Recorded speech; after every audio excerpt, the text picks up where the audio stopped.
Welcome to Exploring the Mystical Side of Life with your host, Linda Lang.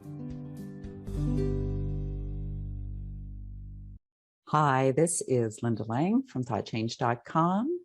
Thank you for being with us today as we explore more of the mystical side of life. I'm here with Lisa Barnett. Lisa is an Akashic trainer, a healer. Welcome, Lisa. Thank you, Linda. I'm excited to be here and just, kind of dive into some fun conversations around the Akashic Records. What really excites me about the topic is how I'm seeing it being used in so many avenues, whether it's business, soul purpose, or emotional healing. Is there anything else that I'm missing that Akasha can be useful for? The way the Akashic Records talk to me about what they are and, what they're useful for, they start to explain to me that because your soul writes a plan before you embody each time, it is really useful to kind of stay on your soul's path, to follow your soul plan and to understand those bigger questions. Sometimes it's the why am I here? Or why would I pick this birth family? Or why is this happening to me now? Right? So we can absolutely use it in our business because our business aligns, especially if you're an entrepreneur, it aligns to your soul gifts and talents. It aligns to your also soul plan. It can help us really understand who we are, our soul contracts, who we came to support, who we came to learn from, which often shows up in those kind of challenging ways, and what gifts and talents we wanted to share and express out into the world in this life, in this body. Those are questions we've all asked ourselves at one point in time, if not many points. I absolutely agree. I think it was honestly part of that really drove me into the Akashic Records in a sense. I was actually born awake, which means that when I was about 3 years old, I thought, holy moly, I'm back in a body.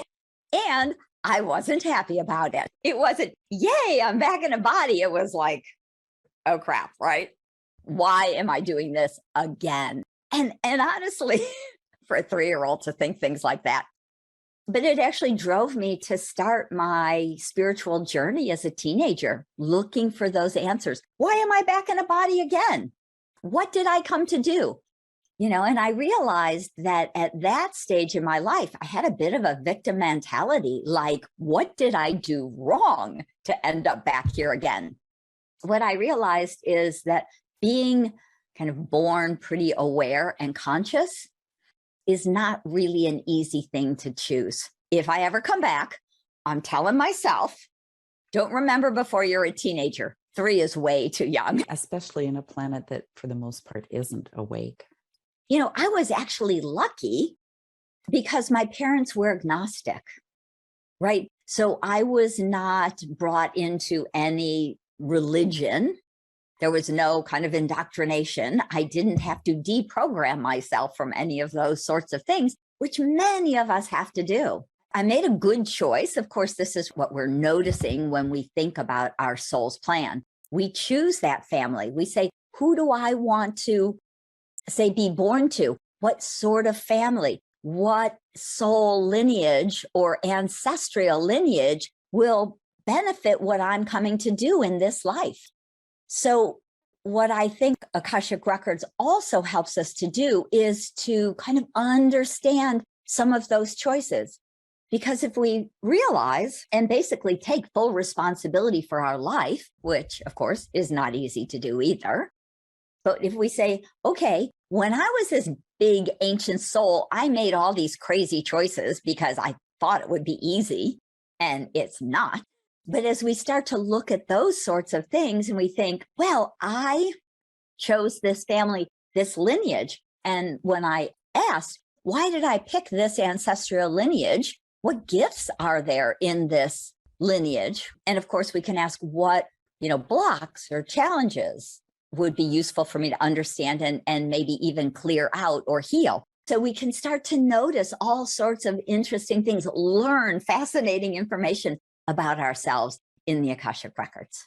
As you were talking, it made me think about how I've often heard how a soul will travel through time in a group of souls or a family of souls, and they reincarnate together just in different roles.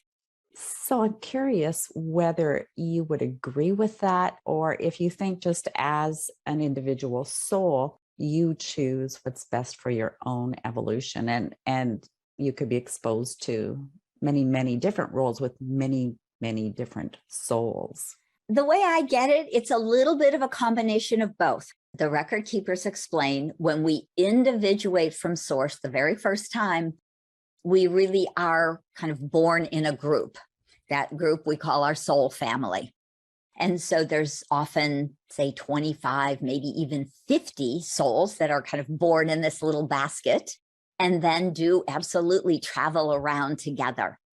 Now, there's a couple of interesting parts to that, because when we originally individuate from source, they say we are such really huge, expansive souls that during our journey, we will break into numerous parts so that it's actually easier to have experiences on planets where we have bodies. Often people have this idea of a soulmate, right? Like there's another half of you. They say you have numerous soul family members or numerous soulmates, because we often will break into 10 pieces or 100 pieces or occasionally into 1,000 pieces. So your original soul family of 25 may end up being 5,000 or more, right? And because it's not just the same 10 people, we do switch it up. We do have many lifetimes together. We do show up to support each other. When we're writing that soul plan and we say, hey, who wants to be a significant partner in my life? A bunch of your soul family members will show up and say, you know, I'd like to, we had a great marriage one time, or you were my mom last time and I want to be your mom this time. And so we do mix it up in all of those ways. And we write many different soul contracts with these people. Sometimes the soul contracts are not with soul family members. They can be with other souls that we've met in other lifetimes, that we've created some karmic patterns with, that we've chosen to learn and grow with them, maybe support them on their path, and they want to help us with ours. So we actually do both, because we do this forever. And we do it here on Earth, many of us, 500 to 1,000 lifetimes here on this earthly planet alone. Not to mention all those other places, planes, and dimensions. That's a lot of lifetimes. I know, it's a bit appalling. For lack of a better word, I'm going to use the word fragmented, although I don't mean it in a kind of broken kind of way. But if we're this one immense energy being and we fragment into smaller portions, that could explain how we have several lifetimes at once. Or do we have all of our lifetimes at once? Absolutely. You know, I do believe that we have all of our lifetimes at once. What the record keepers say is that the only time-space continuum is really like here on Earth. So other realms or dimensions don't have that. I don't think that most of us have more than maybe one or occasionally two other bodies on the planet at the same time. But it does occasionally happen, because there may be a time in history where we want to get a lot done. And so we are having maybe two bodies, you know, different sides of the planet, probably, hopefully separate enough that you don't ever bump into each other, and you're doing completely different things so they wouldn't overlap. It's really about greater growth. The image the record keepers give me is like, if you imagine your hand and the oversoul, that big aspect is here, and all your fingers, our bodies, our lives.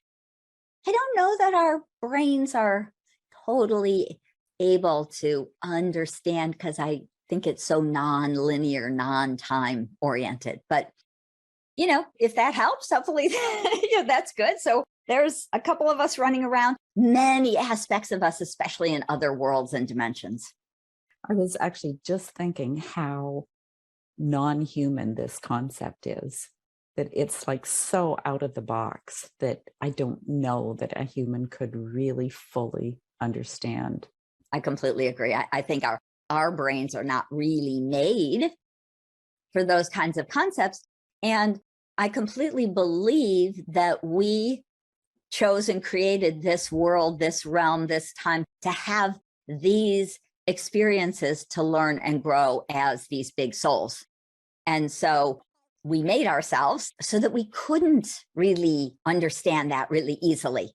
Otherwise, it would be kind of like, giving the secret away or whatever. Exactly. Like, what's the point? Right. Exactly. We really want ourselves to be 100% wrapped up in this game, in this story, in this play, right? So that we have no concept as to who we really are. Now, to me, the great, great exciting aspect of history right now, what we're going through in our world is, I believe we are unraveling a lot of that energy of this particular earthly matrix slowly. Because again, if we do things too quickly, we just will unanchor ourselves and we won't survive it. And so I don't know if it's going to take us 10 years or 50 years or 100 years, but I believe we will eventually move the whole earth energy vibration to a higher frequency vibration so that we are all able to be completely awake and create what our soul desires to create here, to create a heaven on earth, to create a beautiful world of love and abundance. And so part of what we're doing is asking ourselves, all the healers are coming to the planet, all the light workers are here. We're all asking ourselves to do what we can, each one of us, each one of you, really, whatever you can do to raise your vibration, your frequency, to awaken, to open your consciousness, so that we're all kind of working on this together. My understanding of the Akashic Records is that it really is a record of everything in the past, the present, and the future. How accurate is it to actually go into the records to get a glimpse of the future? That's a great question. So what I find is that in the very short term, say if we're looking at the next 2 or 3 or 6 months, it could be pretty accurate.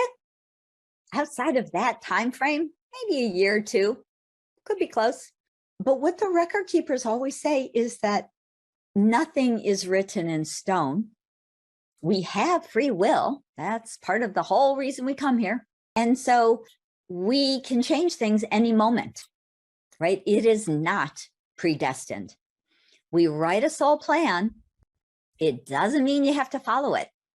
And because most of us are unconscious about our soul plan, we are not really following it. We often do naturally because we've set it all up so that, these things fall in place. But sometimes we really veer off in a very different way. Sometimes it's interesting because it appears that we veer off and we don't. As I talk about, being born very awake, I was studying spirituality at 14 years old. I was reading all the really new age books. It was still the 60s and 70s. And the Maharishi was bringing transcendental meditation to the West, and the Beatles were doing it, and the Beach Boys were doing it. So it was a fascinating time to kind of be growing up in California. But my 2 very best friends both died when I was a teenager, one in a car accident and one of a brain tumor. So those deaths really kind of derailed me, for lack of a better way to say it. I said, I don't care what I came to do, because I was very conscious I came to do something. But you've taken my best friends from me and I'm not doing it. So I was kind of stubborn. I'm not doing whatever I came to do, right? I am going to go have fun. And I am going to go make money. And that's exactly what I did. I went off into the corporate world. I was living in California in the 70s and 80s. There was a lot of partying to be done. And later on, when I kind of came back full circle, in my 30s and 40s, I was like, oh my gosh, did I totally screw up my soul plan? Did I totally blow it? I went, rogue for 15 years. And of course, the record keepers, who are pure unconditional love, laugh and say, no, of course not. You wouldn't be who you are today if you didn't have those experiences. So I think it's so important for us to not go back and think, if only I knew, I coulda, shoulda, woulda done something different. Because often what we do is really what we are meant to do. It's interesting when we look into the future. And of course, because our soul plan is not just about us, we have a lot of soul contracts and combinations with other people. We have to understand how those fit together. And that's why the future is not written in stone. Once we create an intention for a life or a purpose for a life and come have our experience, we've kind of put that out there into created form. If we don't fulfill our purpose or our intention in this lifetime, my theory is that once we put it out, at some point we will need to fulfill it, whether it's this lifetime or 5 lifetimes from now. I completely agree, because it would be like if you imagine our school system has a curriculum, right? And let's just go first through 8th grade, say, you kind of work your way through. So if you skip 5th grade because you're really good at a bunch of things, there are still lessons that you're going to have to learn, that your soul wants to learn. So there may be aspects you can skip, but there's things you may be circling back around. And of course, I don't believe it's linear like that. So it's not like I have to learn this before I can move forward, but we work in these huge circles instead. So we may come back and work on something from 2000 years ago that we didn't complete. So we have lots of karmic patterns that get created through our human lives. And the way we look at those is very much about the learning, about the growth. And so we may come into a life to start to say, work on something like unconditional love. And maybe in that life, we have a very, very loving, deep relationship, but our jealousy gets triggered. So we've been able to love very deeply, but now we've triggered another aspect that sometimes gets connected to love. Then we come back again, and maybe there's a whole aspect about, I can love you, but not unconditionally. I can only love you if you do what I like you to do, right? And so we go through all of these little patterns. There's so many facets to everything that we want to learn. So a lot of subtle facets, a lot of learning and not getting it, trying and working through it and not quite finishing it, coming back to get it in a different way, to work on a different facet. Tell me about the record keepers. The way I see the Akashic Records is the recording of your soul's journey through all time-space continuum. So I like to imagine it like a nice little library. I have this beautiful stone library from the Middle Ages. I don't know, that's what mine looks like, beautiful white marble stairs. And we have beings of light that help us to keep our records. So we have our own personal librarians, and we often refer to them as the Akashic Record Keepers, or sometimes I will call them the Akashic Masters, because there is, interestingly, a hierarchy in these librarians. So the way the record keepers explained it to me was that some of us, when we individuate from source, we choose to go into the Akashic Records, into these big libraries, and to learn about life and what's out there in the realms in order to be kind of educated before we go on our own soul journey. And so, of course, we start as the souls that are filing the books, right? We start at the bottom. So we start and we learn and we file the books and we get to understand and we get to see what's going on. But we're not out there giving advice because we're kind of newbies as souls. And then if we stay working in the Akashic Records, we go up and we really kind of move up through the realms. We become teachers and we start to work with the souls who are contacting us. And start to help us to understand our soul's plan, some of the past life gifts, some of the challenges, the traumas that we've experienced. And so they start to help us to understand why we're here, all those big why questions we talked about in the beginning. And then there's the Akashic Masters, and they're there a little bit more as overseers, and they help us sometimes with some of the bigger kind of maybe purpose questions. What do I want to do with my gifts and talents? What else did I want to bring out to humanity or to share with the world or share with my family or my community? So we may talk to these beings who have been in the records for a longer amount of time. And then there is even a realm of lords that I believe are just kind of the overseers. It would kind of be like the president of the company or something like that. They're just overseeing and making sure everybody's, got it and is helping and, kind of helping in the best way that they can. And so that's the way they explain it. And they also say that some of us, myself included, have been Akashic record keepers in our beginning of our soul's journey. So when the record keepers many years ago said to me, will you help us bring the Akashic information back to humanity? Right, 20 years ago, most people had not even heard of the Akashic records. And they said, we would like you to start a school and to teach people how to do this work. It's your birthright. And I said to them, why me? And they said, because you were one of us.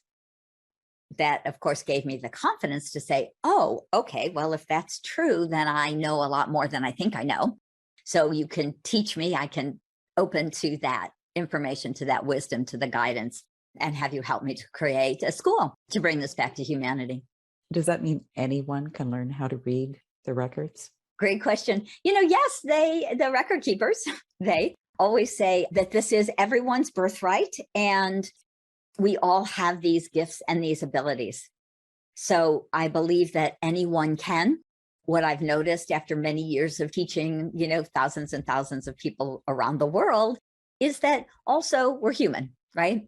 So many of us have our own doubts or our fears. We often don't trust the information is coming from the Akashic records instead of from ourselves. Sometimes it's interesting, even the people who receive the information almost easiest doubt it the most. Lisa, it's just about time to wrap up. Is there any last thing that you'd like to leave our listeners with? Absolutely. So what the record keepers would like to share is this message. You truly are awakening. The vibration of the planet is raising. No matter what it looks like, it is important for each and every one on Earth to hold a space of pure love, to be that light and that vibration of unconditional love for your family, community, and world. And this will truly make a difference in how quickly the consciousness of the world will raise to create your beautiful new Earth. Beautiful. Thank you, Lisa. Lisa, share your website and your books with us, please. Oh, I would love to. So my website is akashicknowing.com.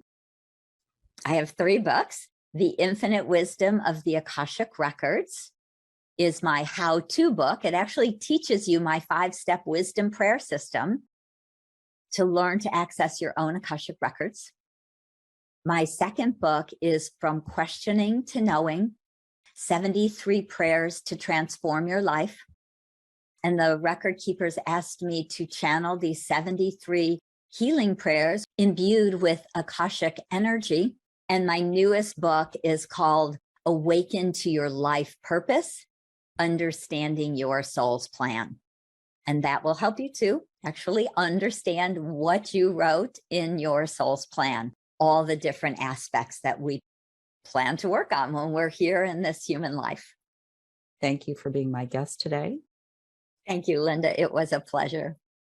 And thank you for listening to this week's edition of Exploring the Mystical Side of Life. You will find all of our conversations on YouTube, Apple Podcasts, on Spotify. Make sure that you like the video to support the channel. We appreciate that. And we'll bring you more wonderful guests as the year carries on. Come and visit me at thoughtchange.com and learn what energy medicine can do for you. That's it for this week. Bye for now.